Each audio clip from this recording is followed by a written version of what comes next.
One of the challenges in supply chain is supply chain still requires precision. You still need to have a very precise answer if you're semiconductor manufacturing working on a supply plan. Wind, solar, even nuclear is getting a lot of attention around zero carbon energy sources. So that's the challenge that supply chains have ahead of them. We need to bring that to the next level.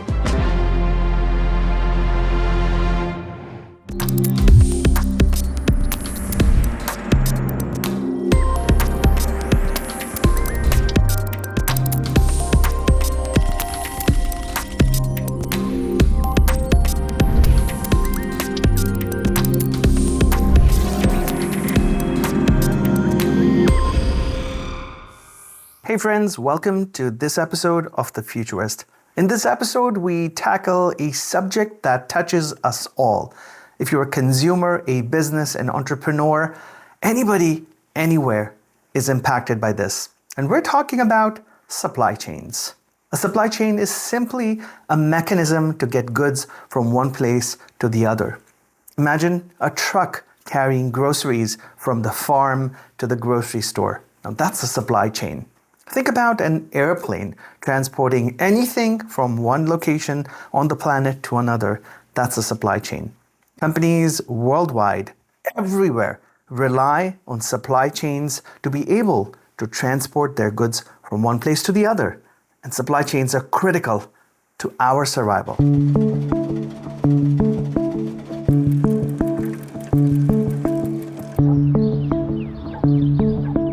Supply chain works across different industries. I don't think our world would be what it is right now without supply chain. Help us understand what exactly is a supply chain. I bet you had your cup of coffee this morning, came in an Uber or drove in your car. Every one of those actions, and maybe hundreds in between, from the time you woke up to the time we're having this conversation, required material to be extracted from the earth, converted into a form where it could be used, brought to a place in a commercial location where it could be purchased, and then finally you consumed it. So from your grocery to your electronics to cars to furniture to toys, name it, and everything has a chain of events that takes place, a chain of manufacturing, a chain of handover of these goods and equipment that takes place from maybe the raw materials to the consumer, right? For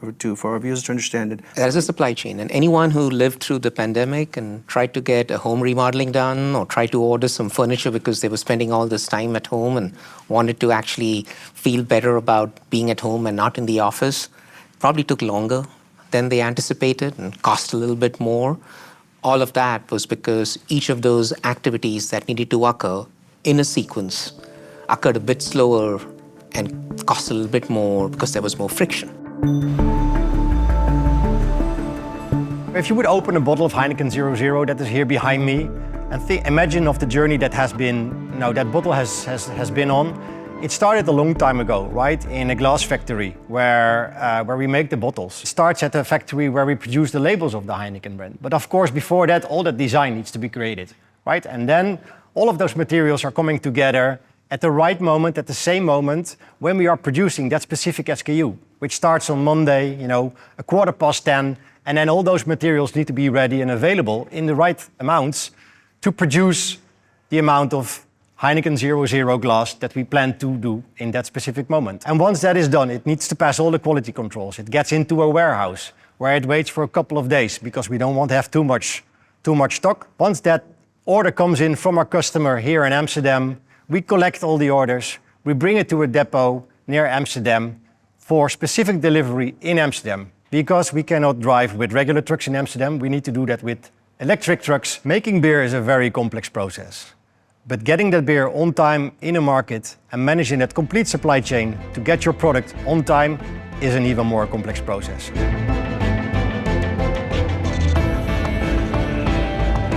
Supply chains are impacted by almost everything that can cause a disruption. Strikes, the inavailability of fuel, the inavailability of labor and people who can bring these goods from one place to the other, loss of electricity, political turmoil, anything and everything can impact a supply chain. We saw this a few years ago during the pandemic when shipping routes were closed, airplanes weren't flying, cars weren't on the road. That was really hard to get things from one place to the other. So, in this episode, let's look at what the challenges are and what some of the amazing breakthroughs and opportunities are.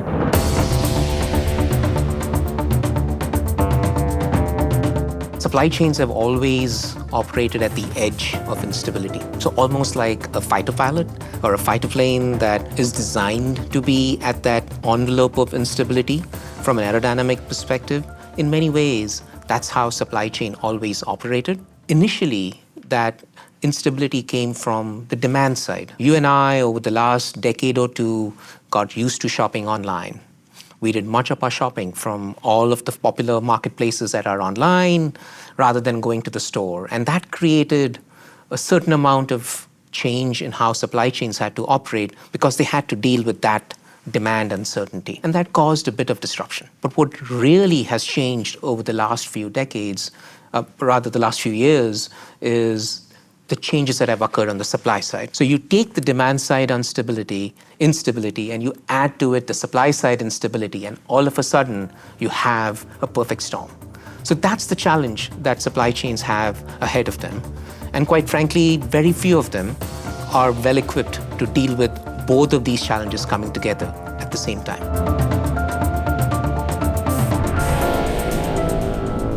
One of the challenges in supply chain is supply chain still requires precision. You still need to have a very precise answer if you're semiconductor manufacturing working on a supply plan for a particular plant. And we know large language models, they don't do very well in math, and most importantly, they're not always precise on what they discover back. So we've taken a pragmatic approach on how to apply that technology where Blue Yonder still has these 20-year patented heuristic solvers that do provide that precision, and we layer that on with generative AI and predictive AI technologies that help to reduce the application of that. So if I have 100 million scenarios, I really only probably need to apply that heuristic solver on 40 million of the combinations, because they would be the only ones that would probably be the answer. The challenge for Heineken is actually not to do that in one opco or in two opcos, but to bring this to the scale of the company. And that brings a huge challenge, because therefore we need to standardize our processes, standardize our data, enable to make a good return on that huge investment that we make in technology.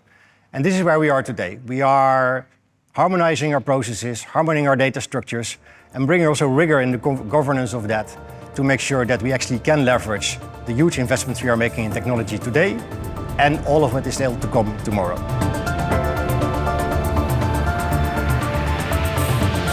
Supply chains have become critical to organizations that want to have sustainable operations. Now, sustainability carries a lot of different things within it. And we can be talking about making a zero carbon transition, or saving on how much fuel a company uses, or electrification. There are many different ways in which a company can be sustainable.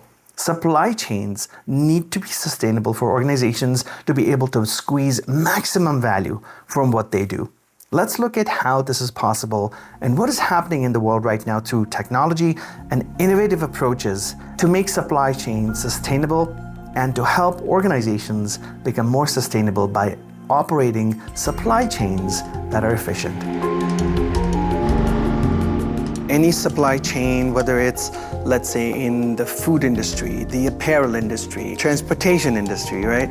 These supply chains have an environmental impact because of various things that are happening, and you're looking at tracking that, tracing that, and helping these customers get better at it. Our traditional supply chain solutions are helping companies power their supply chains. So deciding what they should plan, how they should manufacture, distribution, warehousing, returns. That's the traditional nodes of the supply chain. What we're doing now from a sustainability standpoint is folding in both the measurement and optimization of all of those points in the supply chain to reduce carbon emissions and waste. You can take all of the data and optimization and intelligence of the solution and not just report and look at data in hindsight of what happened to your supply chain and what was the footprint of it, but proactively how you can design your entire supply chain with carbon and waste in mind. We're talking about emissions and then waste management. Who is struggling more with this, and what are the challenges they're facing in terms of, is there a specific industry that's facing one of these particular challenges more than the other? Depending on the type of customer, the carbon emissions will be slightly different. So we know that 60% of global emissions are sitting in supply chains, but if you're a retail company, 90% or more of your supply chain or of your emissions are actually coming from your supply chain. It's not from your building operations or the efficiency of your store and the lighting and things that people traditionally think about. When you mentioned waste, and we're very much focused on waste avoidance and waste reduction, for a retail customer, that often sits in the inventory space. So how do we create more intelligent inventory plans so that you're only sourcing and putting on shelf what the customer actually wants and will buy, so you're not dealing with that excess inventory, whether that be fresh goods or expired goods, aged goods in store, and having to manage that inventory through disposal or incineration. So we can actually help the retail customer avoid waste from the beginning just through better inventory management. One of the things I'm most excited about is that we are at an inflection point with our energy sources. So we're not completely dependent on fossil fuel-based sources that are responsible for carbon emissions, because wind, solar, even nuclear is getting a lot of attention around zero carbon energy sources that are produced very abundantly and in a decentralized way. There's two dimensions to sustainability efforts in the supply chain. One is simple visibility. Do our customers have the technologies available to them to truly see their carbon footprint, their food waste, et cetera? And we have, for the most part, invested heavily in the last release of our product portfolio to drive that visibility. So that's one dimension to it. The second is, how do I start making optimization decisions, factoring in sustainability efforts and goals and objectives? What we do see is a number of countries are starting to move where if certain levels of sustainability efforts are not complied in their supply chain, they will have higher tariffs when they start to move product across countries. Sustainability is very important for Heineken, as we are here for the long run. It is embedded in our daily operations and decision making, and we run a strategic program on sustainability called Brew a Better World. Our ambition is to be net zero in 2040 in scope 1, 2 and 3. And we've come a long way actually already in the past few years, where we have reduced the CO2 footprint of our scope 1 and 2 last year with 34% compared to 2018. It is a challenging journey, but we are in here and we are learning every day, and we are committed to deliver upon that ambition.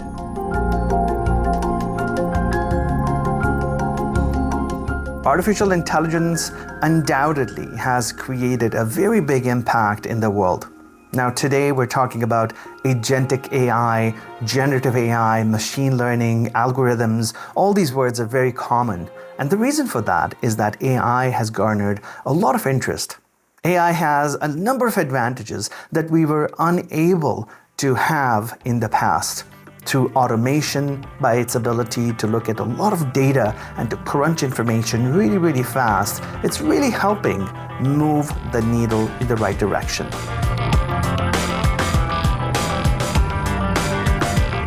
What is the role of digital technologies, right? We're living in the era of multiple digital technologies. The world is modernized. I'm sure everybody's using digital technology. What about digital technology and innovation? Where does that come in when we talk about supply chains? To think about this web that goes behind that kiwi showing up for you in your grocery store. In many ways, there are 4 fundamental technologies that underpin how all of this happens, or needs to happen, I should say, rather. The first of which, in many ways, people have begun to recognize is that supply chain is fundamentally a data problem. These 4 technologies together, the data cloud technology, the ability to actually put in that semantic layer through a knowledge graph, the ability to actually bring machine learning to bear in a meaningful manner, and then this multi-enterprise supply chain network are together required in the digital transformation of supply chains of today? The first area where sort of predictive technologies and AI technology got applied was wherever you had behavior of items that have short life cycle volatility. So think of fresh and ambient in a grocery store. There's a lot of volatility there, and you also have a balance that you're trying to determine as a grocer is to have an in-stock position but reduce waste. It was a perfect place to do that. And we work with one of the large grocers in the UK to drive out efficiencies in terms of demand forecasting for their fresh and ambient technology, improving dramatic service level rates, and by the way, reducing waste, which is a huge sustainability opportunity as well. So very discrete examples in the supply chain, that is where this technology is being applied.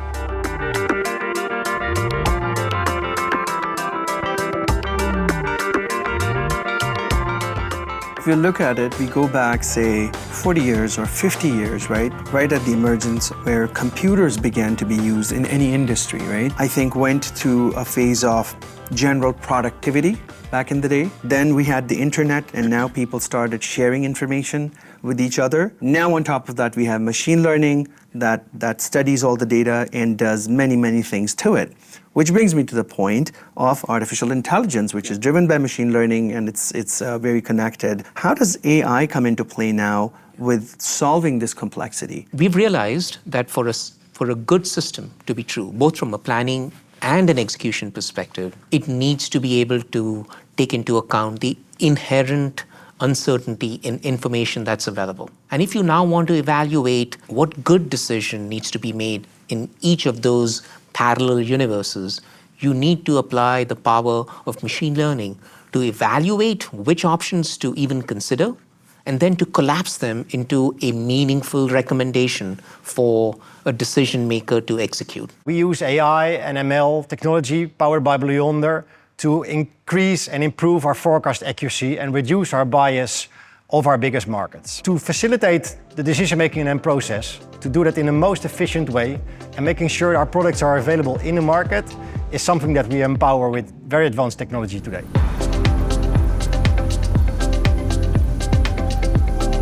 As we head into an era of even more artificial intelligence impacting our world, the area of supply chains remains a very critical and interesting part of this discussion. Because we all rely on supply chains to a huge extent, creating efficiency, creating more value through supply chain efficiency becomes very important. It becomes important for consumers to be paying less for anything that they buy. And it becomes important for organizations and vendors and companies that produce goods to be able to create efficiency in the system. In fact, a lot is happening with AI and other technologies when we talk about supply chains.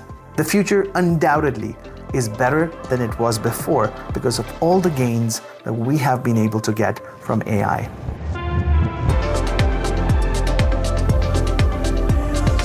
What's interesting about supply chain, it's still very bespoke, very siloed in relation. And of all industries, right, you would think that that would be the one where it's consolidated with a single view of demand or a single view of inventory or raw material. But ironically, it's not. And so data and the acquisition of data and the management of data is a critical requirement, most importantly, to feed AI. And so when you think of artificial intelligence, you think of there's machine learning aspects, generative AI, which is the up and coming, with large language models. So what has fundamentally shifted is the access to data and the technology that can actually be utilizing that data to provide an enormous amount of accuracy and information that we never had before. In May of this year, I got up in front of our user conference and said we were really proud because we had doubled the number of predictions we'd made over the prior year. We were doing 10 billion predictions a day using machine learning techniques that, frankly, a number of retailers rely on us each and every day to make decisions about how products are going to move into their stores. A few months later, literally 3 to 4 months later, I was surprised to learn that the number of these predictions have doubled already. So now we are making over 20 billion predictions and counting, because this was a couple of months old, each and every day. And this just goes to show you the power of how companies throughout the world are leveraging the information that they probably have always had to make better predictions about how things are going to behave in their own world. Well, one of the things I'm excited about is that we know that value chains are a huge source of carbon emissions and waste, but it's not just that it's a problem, it's a very addressable problem. By analysis, about 40% of those carbon emissions and waste can be solved through cost-effective, readily available technology today. So what that tells me is, yes, there's going to be innovation around how we approach that, but also there's just addressable waste and carbon today that we need our customers to be able to go after. And that's really a connection. How do we bridge the gap between the solutions that we know exist and the ability for our customers to use them? And that's where technology comes in. I can imagine a future where this will be much bigger, that it will completely change our platforms and the technology that we are using today that are really catered about one of the business processes. But if you can imagine what happens if those processes and those technologies start working together and collaborating together, it is something that is super difficult to imagine. But I'm sure this is something that will come our way and it will change the way we work completely.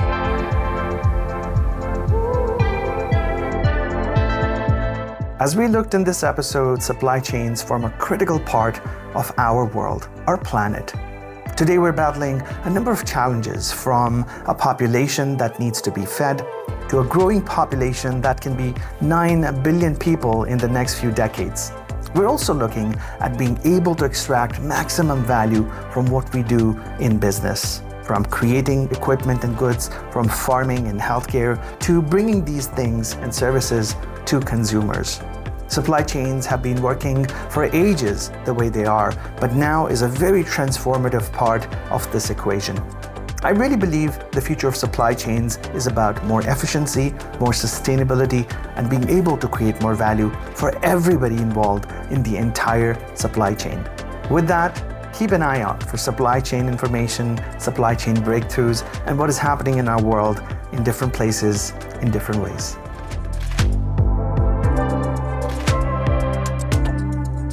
Think of opportunities that you would not have really realized are there. Yeah, we call it an unrealized opportunity, and the technology can serve up to humans, individuals, unrealized opportunities in the supply chain. So for example, they can take advantage of promotions, they can take advantage of moving inventory that otherwise they would never have been able to do.